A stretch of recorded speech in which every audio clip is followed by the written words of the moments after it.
Père, nous voulons gloire à toi, Seigneur Père, pour ce moment, Seigneur Jésus, Père, que tu rends possible, ce moment agréable, Père, que tu rends possible, Père. Tu as dit dans ta parole, Seigneur Père, là où 2 ou 3 personnes sont réunies en ton nom, Père, tu es parmi eux, Seigneur Jésus. Et nous ne sommes pas ici en vain, Seigneur Jésus. Père, tu es avec nous, Papa Jésus. Et nous n'avons rien à craindre, Seigneur Jésus. Tu as dit 1 heure dans tes paradis, Père, va mieux que 1000 ailleurs. Raison pour laquelle nous tenons là, Seigneur Jésus. Avec foi et fermeté, Seigneur Père, nous sommes là. Et tu nous conduis, Seigneur Père, selon que tu veux, Seigneur Jésus. Nous bénissons ton Seigneur, Papa.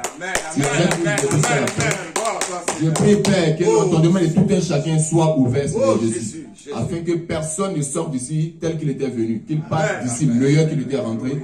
Afin que le nom de Jésus soit béni. Au nom de Jésus, bien-aimé, tu vas acclamer le Seigneur Jésus. Amen, amen. Donc, on va prendre le livre de 2 Rois. 2 Rois 5.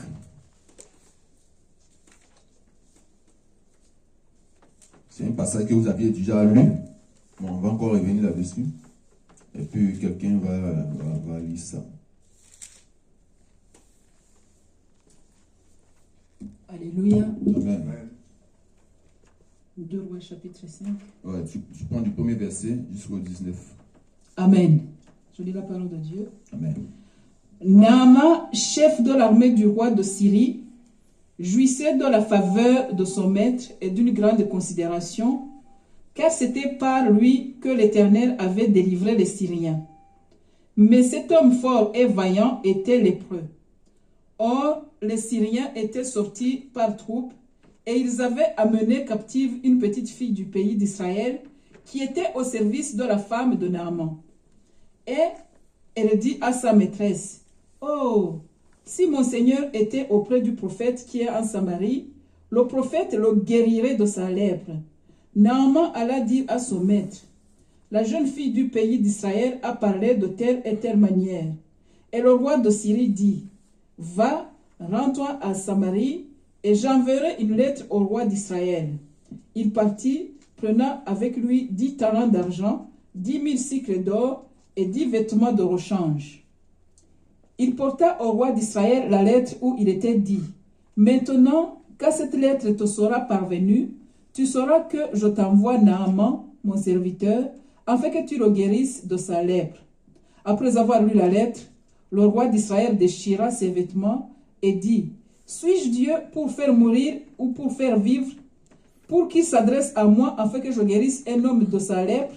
Sachez donc et comprenez qu'il cherche une occasion de dispute avec moi. » Lorsque Élisée, homme de Dieu, apprit que le roi d'Israël avait déchiré ses vêtements, il envoya dire au roi, « Pourquoi as-tu déchiré tes vêtements?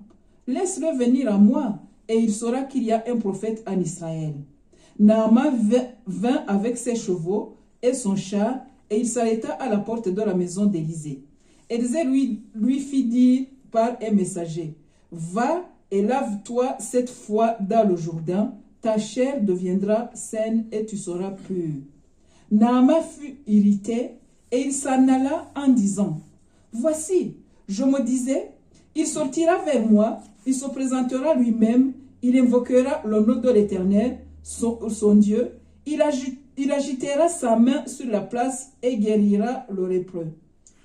Les fleuves de Damas, l'Abana et le Parpar, ne valent-ils pas mieux que toutes les eaux d'Israël? Ne pourrais-je pas m'y laver et devenir pur? » Il s'en retournait et partait avec fureur. Mais ses serviteurs s'approchèrent pour lui parler et ils dirent, « Mon père, si le prophète t'avait demandé quelque chose de difficile, n'aurais-tu pas fait? Combien plus dois-tu faire ce qu'il t'a dit? Lave-toi et tu seras pur. » Il descendit alors, il se plongea cette fois dans le Jourdain, serrant la parole de l'homme de Dieu, et sa chair redevint comme la chair d'un jeune enfant et il fut pur.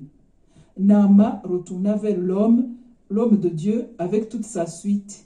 Lorsqu'il fut arrivé, il se présenta devant lui et dit, « Voici, je reconnais qu'il n'y a point de Dieu sur toute la terre si ce n'est en Israël. Et maintenant, accepte, je te prie, un présent de la part de ton serviteur. » Élisée répondit, « L'Éternel, l'Éternel dont je suis le serviteur est vivant. Je n'accepterai pas. Naaman le pressa d'accepter, mais il refusa.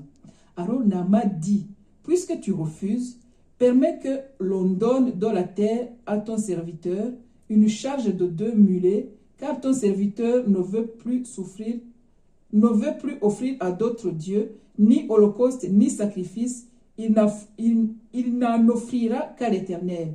Voici toutefois ce que je prie l'Éternel de pardonner à ton serviteur. Quand mon maître entre dans la maison de Rimon pour s'y prosterner, et qu'il s'appuie sur ma main, je me prosterne aussi dans la maison de Rimon. Veille l'Éternel pardonner à ton serviteur. Lorsque je me prosternerai dans la maison de Rimon, Élisée lui dit, va en paix. Lorsque Naaman eut quitté Élisée et qu'il fut... Amen. Amen. Parce que quand tu vas lire la suite, tu vas voir que son serviteur va suivre ce soldat-là pour aller prendre encore des choses qui vont nous créer des problèmes. Donc ici, on nous parle ici de Naaman. Ici, Naaman, vous avez tous lu, vous savez un peu qui est Naaman. C'était la main droite du roi. C'est celui-là qui menait les combats. Et puis la Bible nous dit ici que ce n'est pas lui-là même que Dieu a délivré les Syriens. Mais ce soldat, il est malade. Il est malade. Et puis là, pour que sa guérison, il ait la guérison, il faut une petite fille, une fille qui a été saisie comme esclave par les Syriens, qui se trouve dans la cour même de, je crois, c'est de roi, non? Ouais, de Naaman lui-même. Et puis voilà, cette petite-là qui dit, si mon Seigneur était en Israël, c'est-à-dire que, comme Dieu dit dans l'ancien temps, le salut ne venait que d'Israël, parce que Dieu avait choisi Israël, comme ce peuple qu'il avait choisi. C'est pas ce peuple-là qui avait le salut. Tu pourrais trouver le salut. Mais ici, on voit que ce Naaman, malgré ces dieux qu'ils adorent, il n'y a pas de miracle. Les dieux sont là. Comme aujourd'hui, nos parents qui sont toujours dans la tradition, qui adorent ces faux dieux, qui leur font croire que quelque chose va aller. Mais nos aïeux sont morts. On leur a légué la place. Mais ils sont là. Ils croient toujours à ces choses-là. Mais nous, aujourd'hui, qui avons les yeux ouverts par l'Esprit de Dieu, on sait qu'ils vivent encore dans l'ignorance. Bien que tu sois petit, tu es né devant eux aujourd'hui. Ils t'ont vu grandir. Mais quand tu t'attaches à Jésus, il se dit, mais lui, il ne sait pas ce qu'il fait. Nos parents, parce que là où nos parents sont nés, voilà ce qu'ils ont adoré. Nous-mêmes qui les avions mis au monde, voici, nous, on continue d'adorer. Ils sont en train de trahir la religion. Au lieu d'adorer la coutume, ils rejettent nos coutumes. Pourtant, ils savent que c'est de là que nos parents sont sortis. Mais c'est que celui-même qui a créé, ils sont des démons. J'étais en train de lire, comme il y a certains livres qu'ils ont enlevés, là, comme je disais dans la Bible éthiopienne, là, il y a ces esprits-là, ces démons-là qui sont descendus sur terre, qui montraient à nos parents comment il fallait adorer des démons, comment il fallait adorer les cultes des esprits, des forêts, des eaux, tout ça là, pour qu'on leur donne des petits pouvoirs, pour qu'ils voient certaines choses, pour pouvoir influencer les gens sur la terre. Jusqu'à ce que certains hommes de Dieu qui n'ont pas confiance en eux, parce que quand ils prient, il n'y a pas d'exaucement, ils partent maintenant vers ces gens. Parce que là-bas, c'est la rapidité. Avec le diable, il va plus vite avec toi. Il va te dire, bon, donne un par un. Et puis tu vas voir, tu auras de la richesse tout à l'heure, rapidement. Et puis quand il part, il voit que ça. Sa chambre est remplie d'argent. Avec le diable, c'est rapide. Mais comme il dit dans le monde spirituel, il n'y a rien qui est gratuit. Tout est payant. Tu donnes, tu reçois. Même chez Dieu, c'est la même chose. Dans le monde spirituel, copie les mêmes choses. Le monde diabolique, là, c'est la même chose qu'il copie. Avec Dieu, quand il fait sa part, il fait ta part. Donc, eux aussi, chez eux, tu fais, avec eux, c'est toi qui donnes en premier. Pour ne pas les tromper, tu donnes ta part en premier, et puis maintenant, eux aussi viennent en retour. Mais avec Dieu, toi tu fais, et puis Dieu aussi agit. Ou soit avec Dieu, c'est les deux. Il y a des prières que tu peux faire. Seigneur, si tu me donnes, voilà ce que j'ai fait. Puis le Seigneur te donne. Seulement que souvent, on n'est pas fidèle, on ne respecte pas. Il y a des prières aussi où on fait une action de grâce à Dieu. Et puis après la prière, Dieu décante la situation. Mais chez Satan, il n'y a pas ça. Tu viens en premier. Là, si ça a raté, lui, c'est qu'il peut te saisir. avec l'huile de papette. Voilà, donc nos parents continuent toujours voilà, dans ce système-là. Mais aujourd'hui, nous ne sommes pas ignorants. Dit, voici les dieux qui s'appellent Rimon, ce démon qu'ils adorent. Avec ce démon-là, il n'y a rien qui s'est passé. Mais il est toujours malade. Mais quand la petite a parlé, sa femme a dit au roi, sa femme a parlé, ils ont transmis le message au roi. Mais le roi, comme eux chez eux, dans l'ancien temps, les rois, eux chez eux, ils ont toujours des prêtres qui sont à leur service, à qui eux ils donnent des ordres. Il faut prophétiser en ma faveur. Donc, le gars, il a oublié de mentir pour dire des choses qui vont plaire au roi. Sinon, s'il a dit quelque chose qui n'est pas bien, s'il veut parler clairement, il veut dire la vérité, si ça ne plaît pas au roi, ils vont le mettre à mort. Il a oublié de dire ce qui va plaire au roi. Donc, il s'est dit que le prophète Élisée, ça allait être la même chose. Ça ne marche pas comme ça. Quand tu as l'esprit de vérité, ce n'est pas un homme qui peut t'influencer. Parce que nul ne peut t'effrayer. Dans Matthieu 10, 28, c'est ce qu'il dit, non? Ne craignez pas ceux qui peuvent tuer la chair. Non. On n'a pas à craindre ceux qui peuvent tuer la chair. Mais aujourd'hui, dans l'église d'aujourd'hui, c'est ceux-là même qui tuent la chair. C'est plus de ceux-là qu'on a peur. Donc, on préfère diluer la parole et puis le diable prend le contrôle. Quand tu dilues le message, c'est-à-dire que tous ceux qui sont là, tel que toi tu meurs spirituellement, là, le peuple qui te suit, là, eux, tu es en train de les tuer aussi. Parce que ce que tu vas dire, c'est ce qu'ils sont en train de suivre. Ils ne feront que suivre. Parce que quand il y a un loup qui a l'apparence d'un berger, là où tu les conduis à l'abattoir, ils ne feront que te suivre. C'est comme des aveugles, un aveugle qui conduit les autres aveugles. Ils ne feront que te suivre. Donc il a pris, comme lui étant roi, il s'est dit qu'en envoyant une lettre à ce roi qui est en Israël, c'est-à-dire que le prophète qui est là-bas qui guérit, qui prie et puis le Seigneur guérit là, il va faire comme lui, il demande selon sa lettre. Mais l'oublie, quand tu marches avec le vrai Dieu, ce n'est pas un homme qui peut te distraire. Personne ne peut t'intimider. Personne ne peut t'intimider. Nous, aujourd'hui, souvent, il y a des mensonges, on ment dans les blagues, les plaisanteries. Eux, en leur temps, il n'y a pas de plaisanteries, il n'y a pas de blagues. Soit c'est oui ou c'est non. Aujourd'hui, beaucoup d'hommes de Dieu, beaucoup ne sont pas dans la vérité. Ils sont obligés de camoufler certaines paroles pour pouvoir plaire au peuple. Mais si tu camoufles, les démons qui sont derrière ça t'amènent à camoufler certains passages, certains messages, ils t'attendent. C'est quand tu es en train de périr là-bas, tu vas te mettre à regretter si je savais. Bien aimé, nous sommes dans le temps où on doit dire tout ce qui est clair pour ne pas rater le ciel. Ben, pour un simple petit mensonge là, croyant qu'ils sont en train de mentir pour me sauver, tu vas te retrouver dans un trou où tu seras en train de regretter. C'est pourquoi la Bible est là, tout le monde doit la suivre ce message-là. Parce que l'homme de Dieu, souvent, il peut mentir lui-même. Mais si toi, tu lis la Bible, tu l'écoutes selon le Saint-Esprit, rien, tu n'échapperas pas. Et tu ne rateras pas le ciel. Tu vas rentrer dans le ciel. Donc, voilà qu'il envoie un message, croyant que quand son serviteur va venir maintenant, il va venir l'accueillir comme un prince qui est en train de venir parce que le roi a envoyé une lettre. Mais, donc là, tu vois que on va prendre. On dit, oh, les Syriens étaient sortis par troupe. Et ils avaient amené captif une petite. Voilà, donc c'est par cette petite-là même d'abord.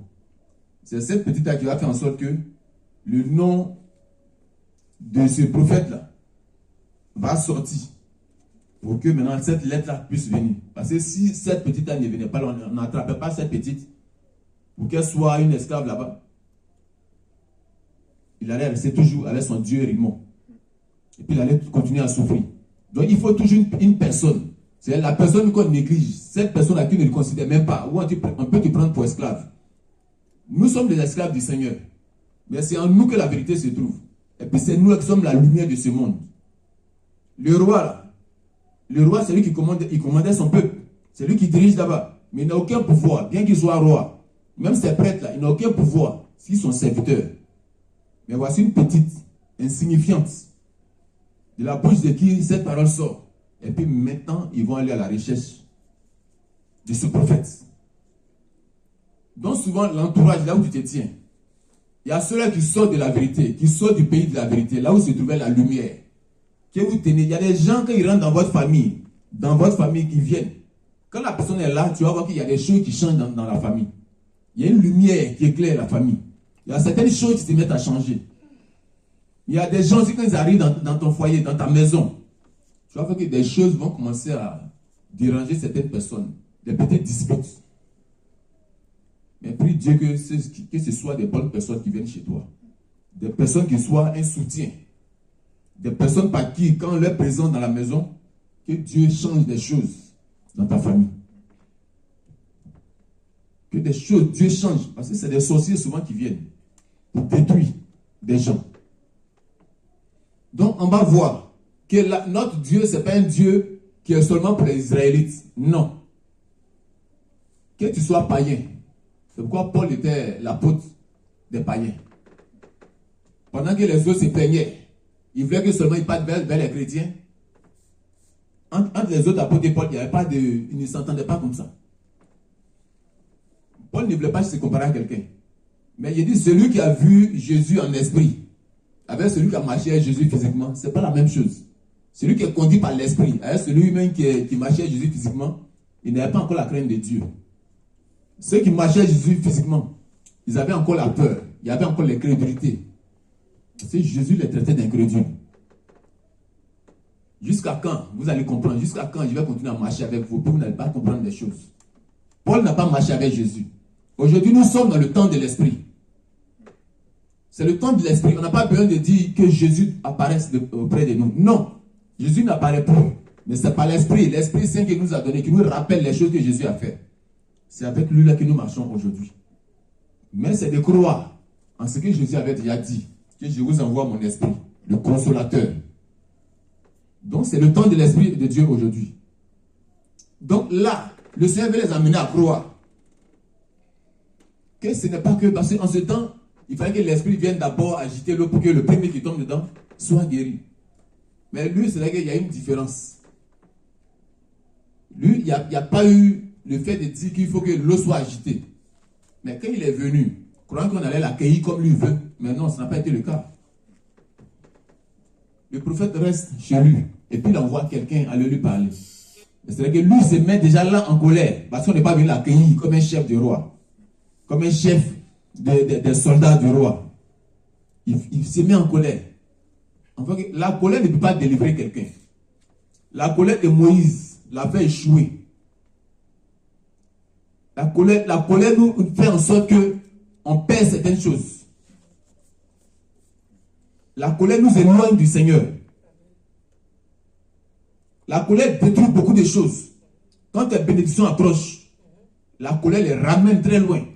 Si tu devais recevoir ça dans 30 minutes, tu vas voir que ça retourne en arrière, peut-être dans une semaine. Au fur et à mesure que tu commences à revenir en toi, à reconnaître tes erreurs, en te rapprochant du Seigneur, tu vois que ça commence à revenir. Mais le diable ne voudra pas que tu rentres en possession de tes biens. Il fera en sorte que tu t'enflammes encore une autre fois pour que ça recule. C'est pourquoi quand la prophétie est donnée, elle est lancée, elle est sortie, elle part. Il te dit d'attendre.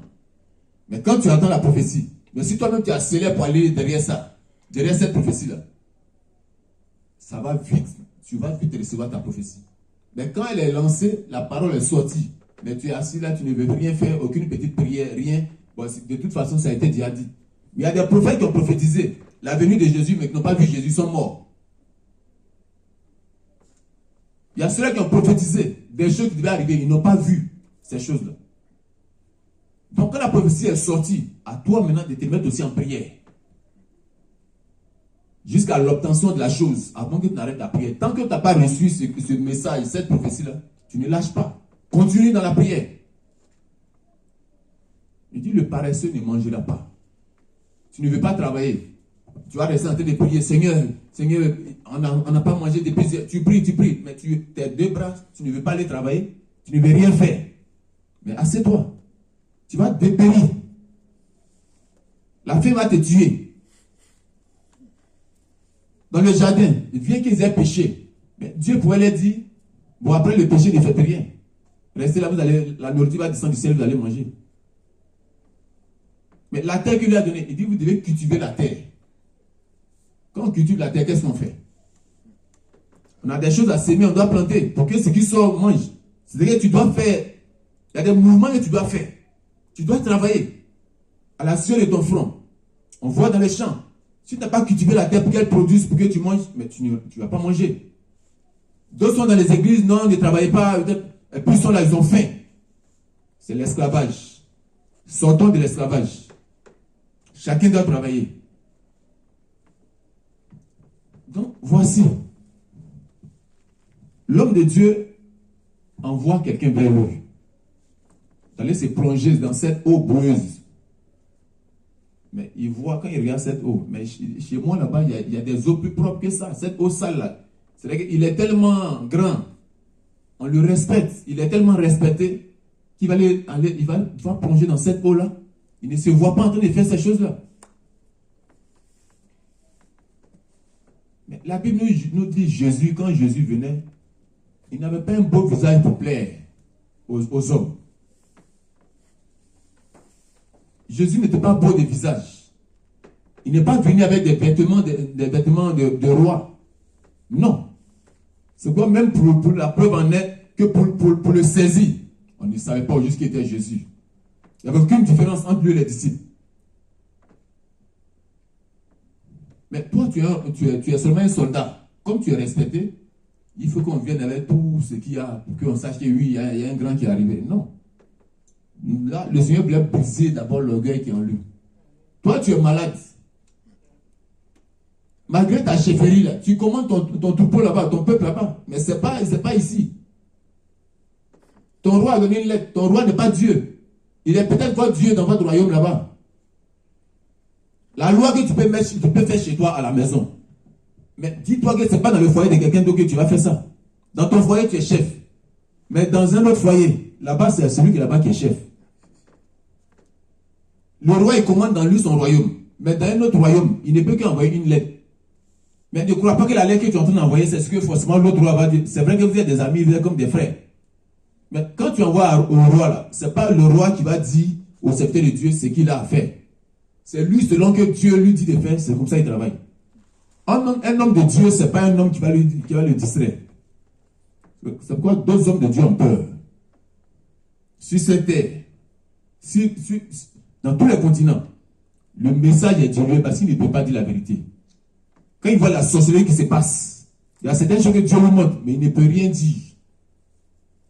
Et puis les gens savent qu'il a vu ça. Mais quand ils viennent vers lui, il est obligé de dire, voilà, bon, il est obligé de cacher. Et puis il lui donne de l'argent, il ferme sa bouche, il doit prêcher autre chose. Et puis quand tu fais ça, les esprits, tu invites les démons à rentrer dans ton église. Quand l'homme de Dieu prêche, deux sont en train de se mirer, ils mettent des rouges à lèvres, ils envoient des messages, c'est vrai que les démons ont déjà pris le contrôle. Ce que tu fais là, c'est zéro. Tu as renié le Seigneur, tu as laissé entrer le diable là. Mais tu vas voir que là maintenant, voici ce prophète. Quand on lui dit, va plonger dans cette eau-là, 7 fois, il se met en colère. Tu peux commander tes soldats, lui il n'est pas ton soldat. Lui il sait Dieu, mais toi tu sais les hommes. Tu sais même d'abord ton roi. Lui son roi n'est pas ton petit roi qui se promène avec toi. Vous avez vos magiciens là-bas, vos prêtres. Lui n'a rien à voir avec vous. Donc on voit que son orgueil devait être brisé. Jusqu'à ce qu'il veut faire d'aimer tout pour répartir. Le serviteur vient lui dire, mais si tu dois répartir comme ça, là, est-ce que ça va t'arranger? Il suffit seulement de revenir, viens faire ce qu'il a dit, tu vas guérir. L'orgueil, on voit ça, on parle seulement de l'orgueil comme ça, mais ce n'est pas de la blague. Hein? L'orgueil, ce n'est pas du jeu. On peut parler des esprits. Oui, les esprits sont là. Mais l'esprit n'a pas de pouvoir sur toi. Si toi-même ne le dis pas, tu ne l'invites pas. Si tu n'ouvres pas la porte à l'esprit pour dire viens rentrer, il ne pourra pas. C'est pour quelqu'un qui est méchant, avec celui qui est bon. Le méchant, lui, c'est son travail. Il a l'habitude d'être méchant. Il aime prendre même pour les autres, mais il n'aime pas donner, il ne partage pas avec les gens. Mais celui qui est bon, lui, c'est en tout temps, c'est inné. C'est comme ça qu'il vit. Il ne fait que donner aux gens, il aide, il soutient. Tu vas dire, mais celui, est-ce que ça va dans sa tête? Il est malade, ce type. Il donne aux gens, il s'oublie lui-même. Mais il est comme ça. Quand il donne aux gens, son cœur est en joie. Son âme est en paix. Parce qu'il ne veut pas voir ses frères souffrir. Mais toi qui es méchant, tu es comme ça. Habituellement, c'est comme ça, c'est inné. Donc quand tu fais du bien aux gens, à l'intérieur de toi, tu n'es pas... Ça ne va pas. C'est à contre-cœur que tu fais ce genre de choses. Mais avec Dieu, il voulait nous montrer que là, ce n'est pas une affaire de... Oui, comme c'est moi le soldat du roi, je serai privilégié. Quand je viens, il va me positionner là. Non. Dieu veut d'abord briser l'orgueil qui est en lui. Il brise ça d'abord, puis il doit se soumettre maintenant à sa parole. Pour sa délivrance. Voilà, c'est deux choses qu'il demande. Il doit briser d'abord l'orgueil. Et puis se soumet. L'obéissance à la parole de Dieu. C'est une parole qui te demande. Tu veux être guéri?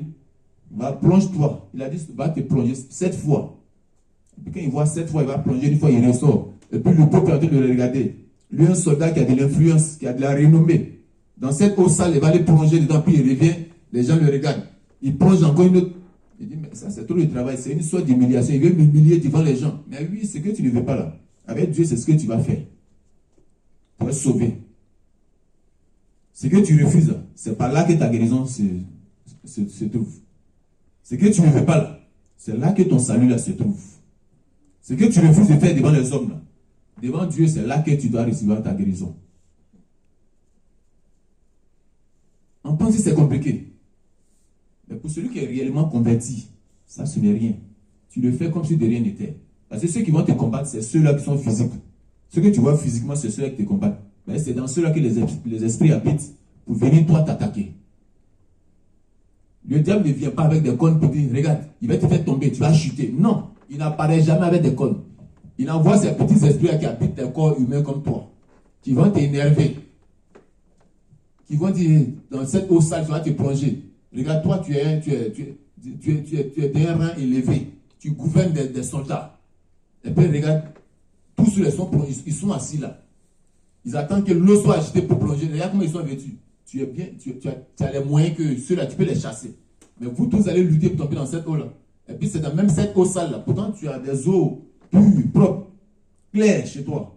C'est dans cette eau sale où tout le monde vient plonger. Toi aussi, tu vas rentrer. Mais quand ils voient ça, c'est une sorte d'humiliation. Ils ne se voient pas en train de faire ça. Peut-être que dans sa vie, il est né comme ça. Mais quand l'homme de Dieu, le prophète, a parlé, et il craignait les prophètes, il savait qui étaient les prophètes en ce temps-là. Mais c'est par eux là que Dieu parlait. Les prophètes pouvaient parler. Le ciel ouvre, soit la pluie tombe, le feu descend. Il savait qui étaient les prophètes. Le prophète a dit, va, jette-toi dans cette eau. Mais quand son serviteur lui dit, retourne, mais va, tu vas recevoir ta guérison. Il a réfléchi. Il me s'est dit, mais qu'il tremblait sur lui-même. Mais comment est-ce que moi, il va me dire d'aller dans cette eau? Mais il a réfléchi jusqu'à... Mais quand il regarde le peuple, mais ils vont dire quoi? Moi, je me suis déplacé de chez moi jusqu'à venir ici, et puis je vais aller aussi me mettre dans cette eau sale où ils sont remplis là. Mais il a obéi. Il a plongé. Maintenant, il reconnaît que maintenant, c'est que là où son roi se prosternait, devant Timon, où lui aussi partait aussi pour recevoir des bénédictions, de beaucoup de choses, mais la guérison n'a jamais été. Il dit qu'il ne va plus donner. C'est-à-dire qu'avec le Seigneur, quand l'homme de Dieu parle, quand le miracle s'opère, le Seigneur lui-même les touche et puis il convertit les gens. Il dit maintenant qu'ils ne vont plus adorer les dieux. C'est l'Éternel maintenant qui est Dieu. C'est là qu'on reconnaît. La preuve en est, même quand les 400 prophètes ont été égorgés là-bas, c'est-à-dire que le peuple qui était là, ils ont su que c'est l'Éternel qui était Dieu. Quand Dieu opère son miracle, tous ceux qui sont là qui ont vu ce qui se passe, des gens sont convertis. Des gens sont convertis. Donc, dans cette vérité dans laquelle toi tu es, quand le Seigneur opère avec toi, il y a des gens sans même l'évangélisation qui sont convertis à cause de ce qui est sorti de ta bouche, que les autres ont vu. Ils se convertissent, mais comment est-ce que lui, il l'a fait? Il prie où? Et puis, il parle comme un sage. Sa manière de se comporter. C'est quoi dans 1 Pierre 3:3? La Bible nous dit, sans parole, les gens peuvent être gagnés. Les gens seront gagnés. Elle n'a pas besoin de parler. Mais par sa manière de se comporter, de parler, des gens seront gagnés à Dieu. Mais ici, c'était notre Dieu, ce n'est pas seulement un Dieu des païens qui est là seulement pour les Israélites. C'est les païens, tous ceux-là, qui n'ont pas encore rencontré le Seigneur. Il y a des gens qui seront sauvés de justesse, à la dernière minute, qui vont venir au Seigneur, mais qui seront gagnés. Parce que chez les chrétiens, tu ne peux pas convertir un chrétien. Celui qui lit déjà la Bible, tu ne peux plus l'évangéliser. Non. Celui que tu peux évangéliser, c'est le païen. Parce que quand tu pries pour lui qu'un miracle s'opère dans sa vie, c'est lui-là qui sait qu'il attend. Mais le faux Dieu que j'ai adoré là, mais on dirait que là-bas, il n'y a rien. C'est le vrai Dieu qu'ils adorent. Parce que depuis que j'ai prié, il n'y a jamais rien qui a changé dans ma vie. Mais pour une simple parole, il m'a dit telle chose. Dans mon cœur, je sens qu'il y a eu quelque chose de nouveau. Je ressens une paix, une joie que je n'ai jamais reçue depuis que j'ai prié, là où j'étais. Et puis il sort des paroles comme s'il connaissait ma vie. Il dit telle chose, puis ça me touche. C'est comme si pendant qu'il me parle, à l'intérieur de moi, il y a des choses qui bouillonnent en moi. C'est comme si celui-là, il était en train de parler. Parce que quand on te parle, c'est ton âme qui reçoit la parole. Dès que la parole sort, elle est invisible. Ça touche ton âme qui entend. Et puis ça le régénère. C'est sa nourriture. Donc il a besoin de cette nourriture-là. Là où il était égaré, il fallait cette nourriture pour que l'âme reçoive cela, pour qu'à l'intérieur de lui, il sache qu'il est en train de manger quelque chose. Tu vas lui apporter le salut. Donc, bien aimé, nous sommes là, et dit que nous sommes une vase de terre, mais avec une richesse à l'intérieur de nous. Une richesse avec laquelle nous marchons. On se lamente, on pleure, on s'inquiète. Et Dieu n'a jamais été loin de nous. Il a toujours été.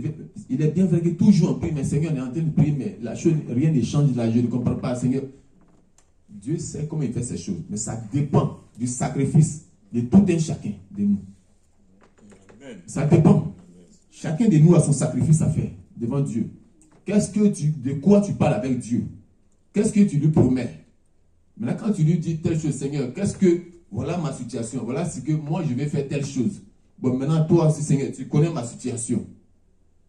Nous-mêmes, on est là. La personne qui a dit qu'il n'est pas attaqué sur cette terre, c'est un menteur. Le diable attaque ceux qui ont la lumière sur eux. C'est parce que tu n'es pas de ce monde, bien que tu sois dans le monde, qu'il va t'attaquer pour que tu rejoignes les gens de ce monde. C'est à cause de nous que Satan a été relâché. C'est à cause de nous que Satan se promène. C'est à cause de nous. Donc tout ce qui nous arrive là, il faut que ça arrive. Mais si tu es trop heureux, tu vas plus chercher à prier. Il y a des chrétiens qui ne prient même pas. Ils sont attaqués mais ne prient pas. Ils se disent que bon, ils sont des chrétiens dans la bouche, mais ils sont comme des païens. Ils se disent, de toute façon, j'ai fait des années à l'église, il n'y a rien qui a changé, donc je vis comme les païens maintenant. Celui-là, quand tu vas venir évangéliser, tout ce que tu dis, ça rentre là, ça ressort de l'autre côté. Il est païen maintenant. Tu ne peux pas faire des miracles devant lui, il va te croire, parce qu'il a déjà vu des miracles avant de sortir de la présence de Dieu. Mais c'est celui qui ne s'est jamais connecté à Jésus. Là. C'est quand il y a un miracle s'opère, il peut se convertir. Il est plus compliqué de convertir un chrétien qu'un païen. Paul va partir vers les païens. Et puis quand il se mettait à prêcher, les gens écoutaient. Des gens arrivaient à se convertir. Nous qui avons déjà Jésus, là, on sait déjà qu'il y a le Saint-Esprit. C'est de changer de tactique, de prière, de nous comporter. Comme il dit, on doit s'asseoir puis nous-mêmes revoir. Seigneur, je prie, j'oriente mes prières. Je fais toujours, depuis des années, je prie. Il y a toujours un jour où quelqu'un dit, bon, je prends cette décision. Aujourd'hui, je change. Je ne fais plus ça, je ne fais plus ça, je ne fais plus ça, je ne fais plus ça. Et puis tu es sceptique là-dessus. Même quand tu t'énerves, tu t'étais, tu ne dis plus rien, Seigneur. Ça, c'est un chrétien païen.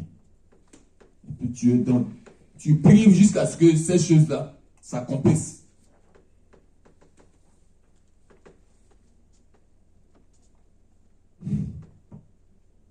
Bon, ici,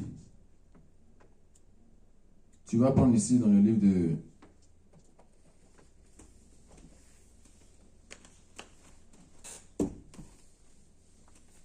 Tu vas prendre, c'était 1 Roi 12, 28. 28 à 31 ici.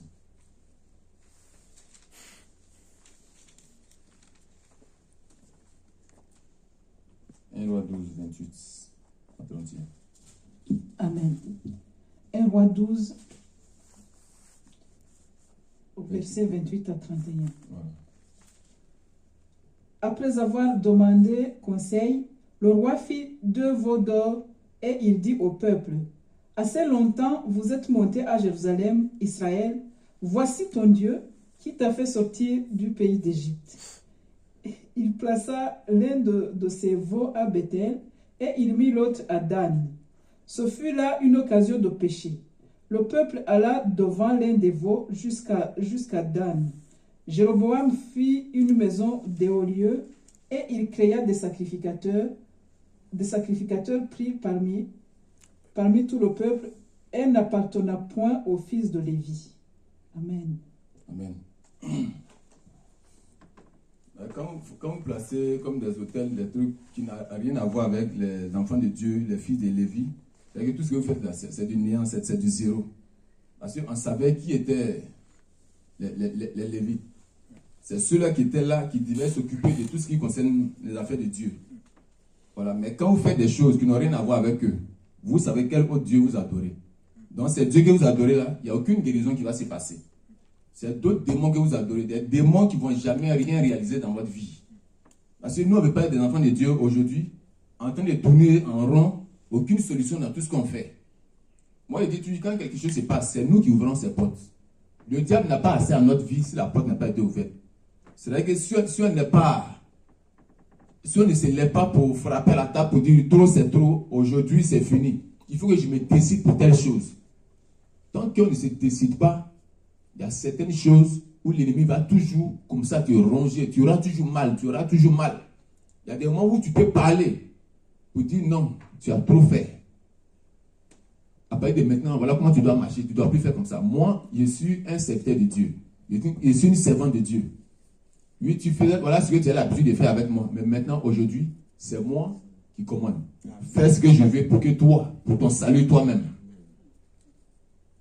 Parce que si moi je ne parle pas, comme il s'appelait, c'était Élie le sacrificateur, non? On a vu ses enfants dans la maison de Dieu. Toi, Dieu t'a placé là. Mais ses enfants faisaient maintenant de n'importe quoi. Il perd la vie maintenant lui-même. Ses enfants perdent la vie et puis lui aussi il est suit. Donc si souvent on n'arrive pas à nous lever, ouvrir la bouche pour nous décider, c'est qu'on craignait et puis on essayait de chérir, on va rester là nous-mêmes à regretter. On va se mettre à regretter. Si je savais, pendant que tout le monde est encore vivant. Mais lui il négligeait un peu, il est pas là avec souplesse. Mais arrêtez ce que vous êtes en train de faire là, c'est pas bien. Dieu ne regarde pas ça. Oui, c'est mes enfants, vous savez ce que vous faites, ça, c'est pas bien, c'est la maison de Dieu. C'est la maison de Dieu, arrêtez ça, ne faites pas ça. Ils savent que toi, la parole que tu vas dire là, ça ne va rien leur dire, tu ne peux rien faire. Ils savent que tu les aimes. Donc tu vas toujours parler en les chériant. En les chérissant. Mais, c'est comme ça, quand souvent tu n'es pas sévère, quand tu n'es pas sévère, c'est toi qui as payé les pots cassés après. Si tu ne sors pas de ta cachette pour dire non, je suis trop resté en cachette, je suis trop resté caché, en ne voulant pas sortir pour dire certaines choses, peut-être que ça va blesser. Même si ça va les blesser, dis-leur la vérité. Maintenant, même si ils sont plus sur la terre, un jour, Dieu leur dira, mais ton papa t'avait parlé, tu n'avais pas écouté. Le fils prodigue, quand il a commis cette erreur, il est allé de l'autre côté, il a vu que ce n'était pas bon, il est revenu demander pardon, il a été accueilli. Bien aimé, ce n'est pas le moment de plaquer. Le temps, les esprits qui sont relâchés là, l'incrédulité, ce n'est pas la peine. Les églises aujourd'hui, beaucoup de fidèles sont en train de mourir. Le diable est en train de carter parce que ceux qui sont à la tête ne leur disent pas ce qu'il a dit. Mais si j'ai dit, les fidèles vont partir. Mais il faut leur dire. Dis-leur. Au moins tu as prévenu. Mais quand tu ne préviens pas, toi-même tu es en danger. Toi-même. Tu te mets toi-même en danger.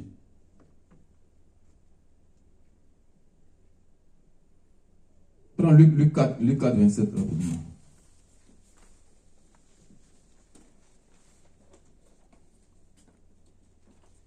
Ou Matthieu 8. Matthieu 8, 10 à 13. Je pense que Amen. on a plutôt le temps. Matthieu 8. Non, après Matthieu. Matthieu 8. Matthieu 8, 10 à 13. Matthieu 8, 10 à 13. Il nous dit 8, 10 à 13. Après avoir entendu, Jésus fut dans l'étonnement et il dit à ceux qui le suivaient, je vous le dis en vérité, même en Israël, je n'ai pas trouvé une aussi grande foi. Or, je vous déclare que plusieurs viendront de l'Orient et de l'Occident et seront à table avec Abraham, Isaac et Jacob dans le royaume des cieux. Mais les fils du royaume seront jetés dans les ténèbres du dehors et il y aura des pleurs et des grincements de dents. Amen. Amen. Tu vois qu'il dit n'a pas vu des gens qui avaient la foi comme ce type-là. C'est-à-dire que même en Israël, il y a des gens qui sont dans le monde, qui ont une foi, qui ont cette foi-là même que les chrétiens même n'ont pas. Les Israéliens qui avaient connu Jésus, Jésus étant chez lui, là, il n'y a aucune considération. C'est les gens de l'ailleurs qui lui donnaient de la valeur. Parce qu'ils avaient déjà vu naître Jésus. Ça, c'est pas le fils de Marie, le fils de Joseph, tout ça. Donc, la Bible nous dit que chez lui-même d'abord, il n'a pas pu faire des miracles. C'est des gens d'ailleurs là, qui l'écoutaient, qui croyaient. Ce n'est pas d'abord que le miracle s'est opéré. Mais on voit ce monsieur, Jésus dit, n'a pas vu une si grande foi. La foi qui même en Israël, on ne peut pas trouver, il a eu ça avec lui. Là. Il dit, les fils du royaume seront jetés. Parce que beaucoup sont des chrétiens, dans la bouche, mais dans l'esprit des vrais païens. Ils sont des chrétiens, mais ils vivent dans le péché. Tout le temps dans la repentance. Mais le péché qu'ils commettent dans le noir, c'est pourquoi la Bible nous dit il est honteux de dire ce qu'ils font en secret, en cachette. Beaucoup d'hommes de Dieu. Mais ce que tu es là, c'est ce que tes fidèles aussi vont suivre. Où les fidèles font des choses, mais tu ne peux pas taper dur, tu ne peux pas parler. Tu parles avec légèreté, je ne veux pas qu'ils quittent. Mais s'ils se battent, c'est qu'ils n'étaient pas faits pour toi. Il a dit beaucoup sont appelés. C'est un petit nombre de personnes qu'il accepte. Après les 12 là, il y a eu 72 ans, 70 encore. Mais les 70 sont partis. Les 12 là, il y a un qui est encore sorti. Donc Dieu appelle tout le monde. Mais ce n'est pas tout le monde qui accepte. Ceux qui acceptent, c'est ceux-là qui acceptent les réprimandes. L'homme de Dieu peut te donner de ces paroles blessantes. Mais c'est celui qui sait s'humilier. Même qu'il a donné des paroles bêtes qui te font mal. On ne reste pas de l'autre côté pour se mettre à bouder, mais l'équipe peut parler comme ça. Mais quand tu ouvres ta bouche et puis tu te mets à parler, parce qu'il a dit telle chose, tu te mets à murmurer, mais tu ne sais pas ce que tu as dit si toi-même spirituellement. Parce que lui, dans le secret, il se met et puis il intercède pour toi. La parole nous dit qu'il châtie ce qu'il aime. Quand tu aimes quelqu'un, il faut lui dire la vérité. Même si ça lui fait mal. Mais au moins, quand il s'assoit puis il réfléchit, mais pourquoi il m'a parlé mal? Pourquoi il m'a dit ça? Mais habituellement, il n'a pas cette habitude de me parler comme ça. Mais s'il me parle comme ça, ça ne sert à rien de discuter. Attends que je m'assieds et puis je me mets à réfléchir. Et puis je me mets à chercher moi-même. Est-ce que je n'ai pas fait ça? Que je n'ai pas fait ça? Puis tu te remets en question. Quand c'est comme ça, c'est cela que Dieu veut. Tu ne cherches pas à discuter, mais tu t'assois, tu réfléchis. Ou soit tu t'en vas écouter d'autres personnes, et puis tu leur dis, voilà, oh, le Seigneur de Dieu m'avait dit ça, puis l'autre aussi va te mettre des paroles dans les oreilles. Avec son esprit démoniaque, là, va te donner des paroles, et puis tu vas rester, ça va comme ça te ronger, tu es là, tu boutes, et puis tu attires des esprits sur toi, qui vont te tourmenter, te fatiguer, sans le savoir. Quand il t'a blessé, tu peux venir, après le voir, ah, homme de Dieu, tu m'avais dit telle chose, bon, je ne sais pas ce que j'ai fait, mais quand tu m'as dit ça, vraiment, je ne sais pas. Lui, maintenant, il peut t'expliquer. Maintenant, quand il a fini d'expliquer, tu n'as pas reconnu. Si lui-même voit qu'il reconnaît aussi qu'il a mal fait, il peut aussi s'excuser. Mais quand tu gardes, c'est un poids que tu prends pour aller avec. Tu te charges encore de bagages sur toi. Il dit ici, Même les Israélites, il dit les enfants du royaume seront jetés dans le feu. Ils vont rater le ciel. Ne pensez pas qu'on vient seulement à l'église parce qu'il faut venir à l'église. Non. C'est la parole là. Il faut la vivre. Marche avec sa parole. C'est ce qui va te sauver. La vérité là, elle est bien. Mais c'est que beaucoup ont peur de sortir la vérité. Parce qu'ils disent ça va blesser tel frère. Mais si ça ne le blesse pas, si tu ne dis pas cette vérité, c'est que tu ne l'aimes pas. Et si tu ne l'aimes pas, pourquoi il est avec toi? Ou bien tu cherches quel intérêt en lui? Toi, ton intérêt est que son âme n'est qu'à être sauvée. C'est ça, c'est ce qui doit être ton intérêt. Mais si son âme a raté le ciel, tu vas rendre compte à Dieu. Pour son âme qui a été égarée, toi-même tu ne vas pas rentrer aussi.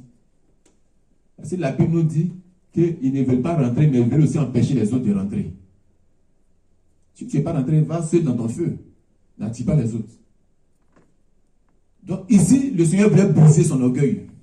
Et puis ce qu'il lui refusait, l'orgueil qui était en lui, en voulant se mesurer à l'homme de Dieu pour qu'il vienne vers lui, là. L'homme de Dieu, là, lui a d'abord montré que toi et moi, on n'est pas même chose. Si tu commandes chez toi, et chez moi ici, là, c'est moi qui mets la loi. Il a envoyé un serviteur pour lui dire, va lui dire de se plonger, se jeter dans la piscine.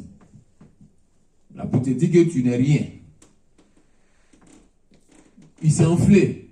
Mais pour finir, là, il s'est dégonflé, non? Parce que tu vois dans la sauce, là, quand tu mets les gros piments ou les aubergines, comme ici, je ne vois pas les gens, je n'ai pas encore vu une sauce où ils sont en train de faire bouillir les aubergines dans la sauce. Puis tu sais, l'aubergine avait sa forme, là. Quand tu les mets dans la sauce ou bien les piments, là, quand ils sont en train de bouillir, tu vois, l'aubergine avait sa forme, il ne rentre pas, hein. Il est au-dessus, il gonfle, il est dessus, il ne veut pas rentrer. Mais il sait que là où il gonfle, là, son orgueil, là, après il va passer, c'est pour le broyer. Quand tu vas l'écraser, là, il devient comme la pâte. Donc, orgueil, là, ça doit être brisé. Si tu veux, ça donne le goût à la sauce, ce n'est pas avec ta forme, là. C'est quand tu seras broyé, là. C'est là maintenant que la sauce sera lourde. Quand il est rentré, il s'est dégonflé, là, il est rentré dans cette eau-là. Il a été guéri. Mais c'est briser mon orgueil, là, qui apporte ma guérison. Mon humilité devant Dieu, là, c'est ce qui me délivre. Amen, amen, amen. L'orgueil, la colère, l'insoumission, les trois là-bas, c'est ce qui fatigue les enfants de Dieu. Le monde vit ça. Parce que les rois, les princes, le prince de l'air, là, voilà ce qu'il leur donne. Personne ne doit te dominer. Mais chez nous, là, l'humilité précède la gloire. Amen. Tu étais roi pour ton peuple, mais ici, tu descends. Donc, c'est ce que je voulais un peu partager, parce que faut pas que tel que toi-même tu es, ceux qui sont derrière toi aussi doivent suivre la même chose. Mais l'exemple que tu donnes à ceux qui sont avec toi, c'est ce que toi-même aussi tu dois vivre.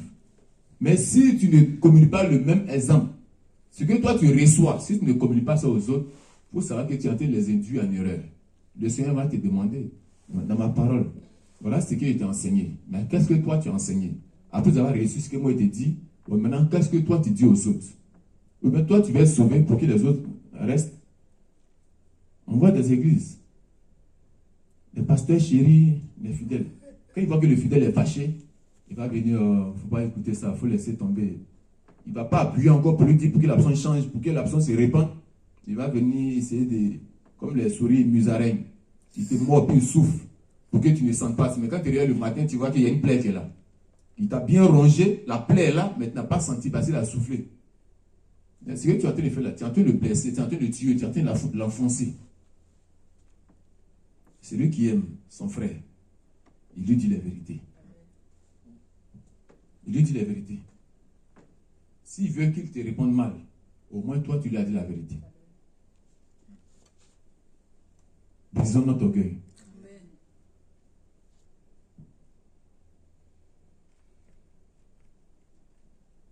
Rabaissons-nous devant Dieu, soumettons-nous devant le Seigneur, pour qu'il opère certaines choses qui étaient cachées que l'ennemi croyait pouvoir faire sur nous, pour que cela dégage. Ce n'est pas dans tout compris, comme je l'ai dit. vivre sa parole nous libère de beaucoup de choses. Parce que l'orgueil nous bloque. L'orgueil qu'on a nous enferme dans une prison spirituelle. Souvent, la colère qu'on a nous enferme dans des cages. Le manque d'humilité nous mène sur le chemin de l'enfer. C'est pas Jésus a été humilié qu'il est assis aujourd'hui sur le trône. S'il ne s'humiliait pas, mais il était Dieu. Il devait forcément s'humilier pour nous montrer l'exemple. Mais après avoir lu la Bible, on montre à Jésus que Jésus, toi tu étais Dieu. C'est pourquoi tu as pu marcher comme ça. Mais nous on n'est pas Dieu. Il a dit nous sommes des dieux. Mais on dira toujours que toi tu es le vrai Dieu. Les humains ont toujours de quoi dire. Donc bien aimé, le thème c'est l'humilité. C'est l'humilité qui opère ma délivrance. L'humilité qui opère ma délivrance. Parce que son problème était qu'il ne voulait pas se rabaisser. Parce qu'à cause des yeux de la foule, à cause des yeux qui savaient qu'il était la main droite du roi, celui qui partait en guerre, comme il était une autorité. Donc, tout ça, c'est de nous que le Seigneur parle. C'est pourquoi beaucoup de païens seront sauvés. Avec le fait que nous, on connaît Jésus, beaucoup vont rater le ciel. Beaucoup vont rater le ciel. Il y a des gens à qui j'ai dit que bon, voilà, le Seigneur nous demande, les femmes ne pas mettre même les mèches, les bijoux, toutes ces choses-là. Elles disent que non, mais c'est Dieu qui a créé toutes ces choses-là. C'est pourquoi on voit des musulmanes, beaucoup même ne mettent pas les bouts d'oreilles, qui voilent les têtes. Mais sinon, cette affaire de voile, la Bible dit clairement, ce n'est pas de porter voile matin, midi, soir, parce que les cheveux sont d'abord le voile de la femme. Mais quand tu es tenu dans la présence de Dieu, tu dois le voiler. Quand tu es tenu dans sa présence, tu dois te fermer le visage, la tête.